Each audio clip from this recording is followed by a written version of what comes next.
Episode की starting में पता चलता है कि सीनो इंजर्ड हो गया था, इसलिए एल को रिप्लेसमेंट लिया गया। हॉस्पिटल में सीनो डिसअपॉइंटेड होता है, फिर भी एल को इनकरेज करता है और कहता है कि तुम अपना बेस्ट दो। टाइम फास्ट फॉरवर्ड होता है और 9 साल एक पल में बीत जाते हैं। यूनहो अब बहुत ज्यादा रिच हो चुकी होती है और अपना एक पूरा आइसलैंड खरीदने का प्लान बना चुकी होती है। यूनो क्लासी बनने के चक्कर में बार्गेनिंग भी नहीं करती है और 12 बिलियन का आइसलैंड खरीद लेती है, लेकिन जब पेमेंट फेल होती है उसे रियलाइज होता है 9 साल में पैसे भी घिस गए हैं। तब जाके वो बार्गेनिंग करती है और डील को 10 मिलियन में क्लियर करती है। एंड ईल भी काफी ज्यादा बड़ा स्टार बन गया होता है। पूरी टीम पार्टी करना चाहती है, लेकिन ईल सबको डिसिप्लिन में रखता है। No junk food, no late night party, सिर्फ ट्रेनिंग। सब उसको स्ट्रिक्ट मॉन्स्टर कहते हैं, लेकिन उसकी स्किल के आगे कोई कुछ नहीं बोल सकता। कॉन्ट्रैक्ट रिन्यू होता है और ईल हाईएस्ट प्लेयर में आ जाता है। ईल सब जगह पे टॉप पे रहता है, ऐसा पहला प्लेयर जो ये लेवल अचीव करता है। लेकिन यहाँ पे सीनियो का करियर अच्छा नहीं चलता। उसके फादर ट्रॉफीज हटाने लगता है, लेकिन दोनों अंदर से अभी भी अपने गोल्डन डे से जुड़े हुए होते हैं। एल हर जगह एड में होता है, नूडल, ब्रेड, चॉकलेट, सब जगह। फैंस उसके प्रोडक्ट के लिए पागल होते हैं। यूनो ये सब देख के एक्साइटेड हो जाता है, क्योंकि उसे सिर्फ एक चीज पसंद है,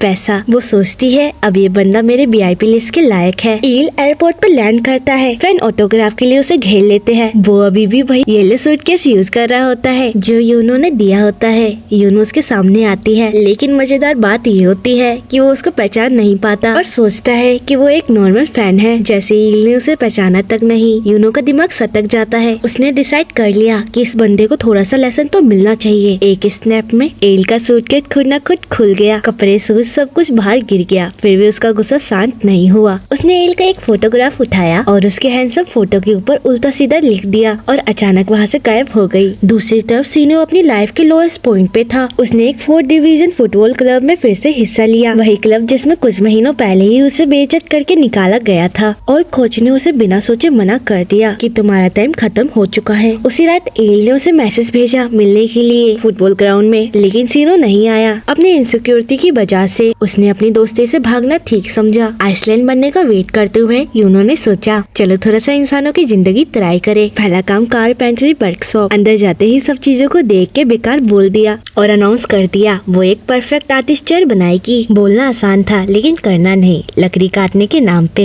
वो ऐसे सो पकड़ रही थी जैसे किचन में सब्जी काट रही हो। अब वो इरिटेट हो गई थी और गुस्से में स्नैप करती है और 1 सेकंड में परफेक्ट डिजाइनर चेयर रेडी कर देती है। अब वो एक आइडल ग्रुप ज्वाइन कर लेती है एंड नाम भी फ्लैशी होता है, लेकिन कुछ टाइम के बाद वो ग्रुप बैंड हो जाता है, क्योंकि उन्हों को लगता है कि सब बच्चे ज्यादा ही एटीट्यूड दिखा रहे हैं और अब हमें एल को दिखाया जाता है। इतना कुछ ट्राई करने के बाद भी एल ने अभी तक बिजनेस कार्ड यूज नहीं किया है, जिससे यूनो का ईगो हर्ट हो जाता है। वो सोचती है फाइन, मैं खुद ही जाके देख लेती हूँ। यूनो सीधा एल के घर में घुस जाती है। उस टाइम एल आइस बात ले रहा होता है। अचानक किसी को देखकर उसे लगता है कि कोई क्रेजी फैन या स्टोकर घर में घुस आया है एंड थोड़ी देर बाद उसे याद आता है ये तो वही फॉक्स लेडी है। यूनो तुरंत बिजनेस कार्ड निकालती है और कहती है तुम अब काफी ज्यादा रिच हो, क्लाइंट बनने के लायक हो, चलो विश मांगो। एल सीधा मना कर देता है। यूनो और ऑफर देती है जैसे कि यूथ वापस कर देना, फैमिली हील कर देना, पर एल फिर भी मना कर देता है और शांत वॉइस में कहता है मेरे माता पिता बचपन में चले गए थे और मेरी दादी भी कुछ ही साल पहले चली गई। यूनो सिर्फ इतना कहती है ह्यूमन लाइफ फ्रेगिल होती है, एक दिन तुम्हें मेरी जरूरत पड़ेगी, और इतना कह के वो गायब हो जाती है। डोरबेल बजती है। एल दरवाजा खोलता है और 5 सेकंड के लिए फ्रीज हो जाता है।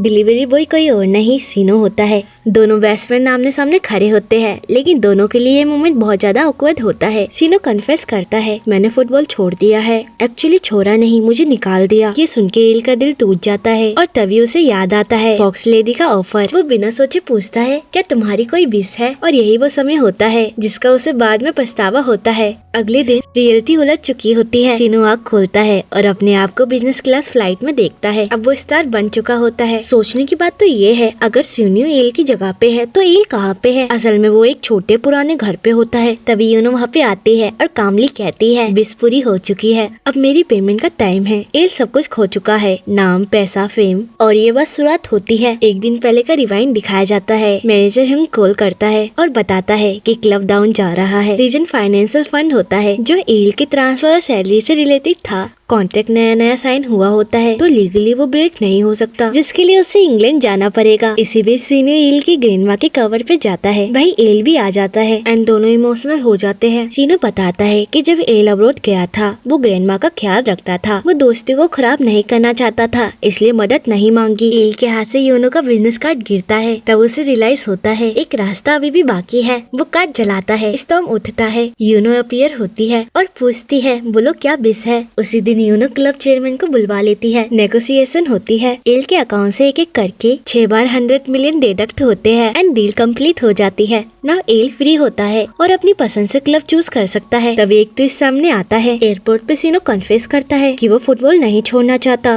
वो एल से रिक्वेस्ट करता है कि यूनो से उसके लिए बिस मांगे, पर यूनो सीधा मना कर देती है और कहती है तुम क्लाइंट बनने के लायक नहीं हो। एल ऑफर करता है कि वो पैसे देगा, यूनो मना कर देती है, बिस किसी और के नाम पे देना मेरा रूल्स नहीं है। कहानी प्रेजेंट में आती है। कोच गुस्से में होता है, फिर भी एल को एक लास्ट चांस दे देता है। कंडीशन सिंपल है, अगर इस सीजन में टीम को 3rd डिवीजन में प्रमोट करवा दिया तो एल को वापस प्रोफेशनल फुटबॉल का मौका मिलेगा। एल के लिए सिर्फ एक मैच नहीं था, ये उसकी इज्जत, पहचान और पूरी जिंदगी का सवाल बन चुका था। अब मिट्टी के ग्राउंड में आ चुका था। बेचारे का स्ट्रगल तो अब शुरू हुआ था। एल को रियलिटी का झटका लगता है। टीम में ना तो डिसिप्लिन है, न ही ट्रेनिंग प्लान, प्लेयर बस टैलेंट के भरोसे ही खेल रहे हैं।